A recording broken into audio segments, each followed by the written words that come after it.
Hey, what's up, everybody? Welcome back to another Library of Ruina reaction. Today we have Chesed's battle theme. This is one before the last, I believe, in this, I guess, like, mini-series we've been doing of all these battle themes, of all the floor bosses. I've learned a lot about the lore of each of these characters so far going through, and I'm sure I'm going to hear more as we go on. But first, we have to hear how accurate I end up eerily being about this one. So without further ado, let's go. God, they always start so aggressively strong. There's always like a crash or something right at the beginning. Probably for loop.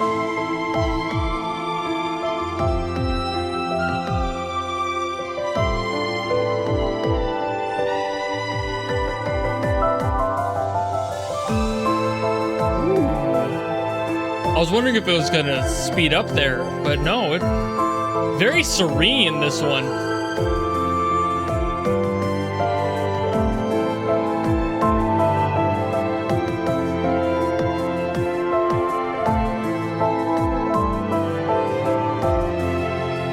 The sound of somebody who has their shit together.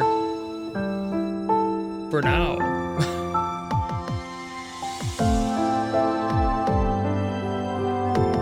It always makes me wonder with songs like this, how much that might or might not change.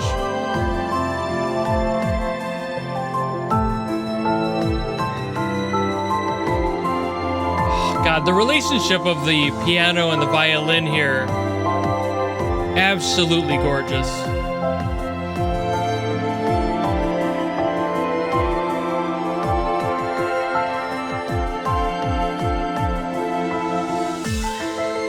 Ooh. Okay, this must be phase 2. That was pretty aggressive. The cut there wasn't too smooth. A little bit more energy. Still surprisingly put together.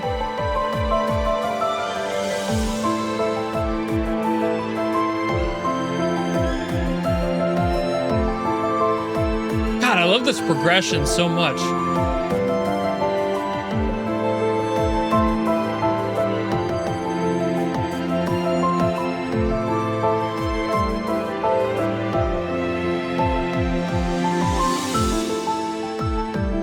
Just feels so introspective. It's very, very deep, thought-provoking kind of sound.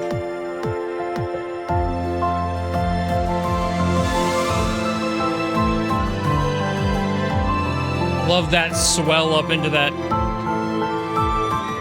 transition there. It was so pretty. But now I've got to wonder what the third phase is going to end up being. Is it going to be the same thing but faster again, or are we going to get like a significant change?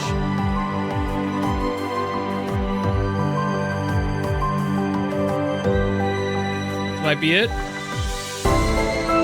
Yep, definitely.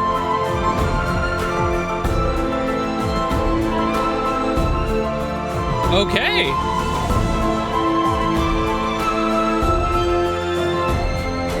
Definitely more of like a hectic flair to this part. It's more panicked.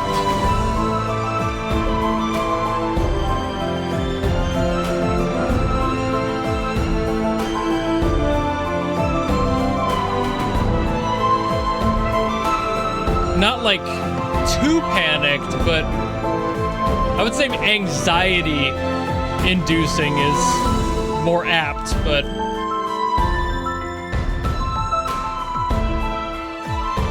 also not too much. It's still put together. They haven't like lost their wits.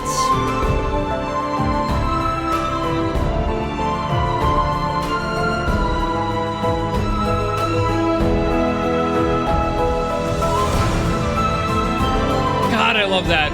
In every version of this song, every phase has had like that big lift, big energy, a swell into that huge climactic feeling.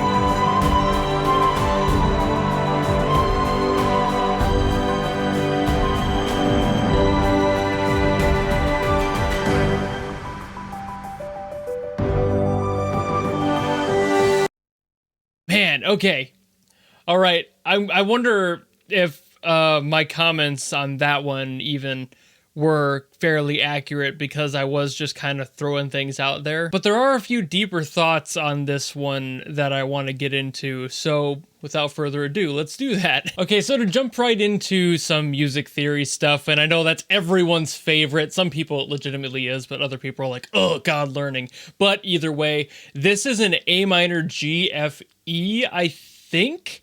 The thing with that is, and the reason I'm saying I think is because honestly, most of this progression just goes like A minor G F, A minor G F from what I can tell. But I also think it's like a modified version of that very popular progression because there are more dramatic versions of that by utilizing D minor in there instead of E, for example, or like instead of G. And those can make things feel a little bit darker because you're adding the extra minor chord in there. But what I think is interesting is that you're getting just those three kind of in loop for a while. And then once in a while, it'll throw in that D minor and make you kind of go, wait a minute, there's no E in here. I don't believe, honestly, that there was an E in this entire thing. So I think it might have been A minor, G, F, D minor, which is kind of different, but hey, it works. Clearly there's a beautiful progression in there. And of course, those can be like jostled around and reconfigured within that arrangement, and they can become their own thing. There's no real set rule for what chords you have to play in order as long as you write the song around it to make it work.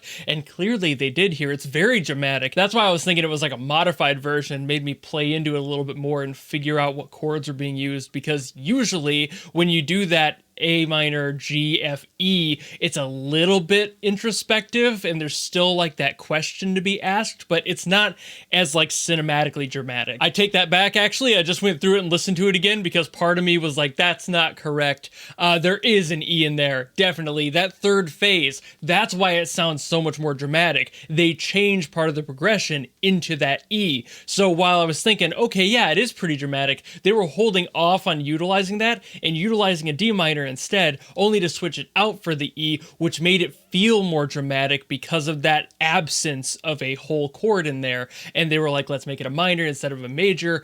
And they basically flipped that on its head. That's really beautiful. What an amazing progression. And I love that they did that between the second and third phases because it completely changes the context. I was like, wait a minute, there's no way it can be that simple. I had to go back and listen to it again, play it through it. I'm like, okay, there was definitely a different chord in there. What's going on? That's what I mean with the whole music composition thing. You can do whatever you need. And to be fair, I might be a little off on the chords, full disclosure. I'm not a professional music theorist. I'm not trained in any way. I've said that many times.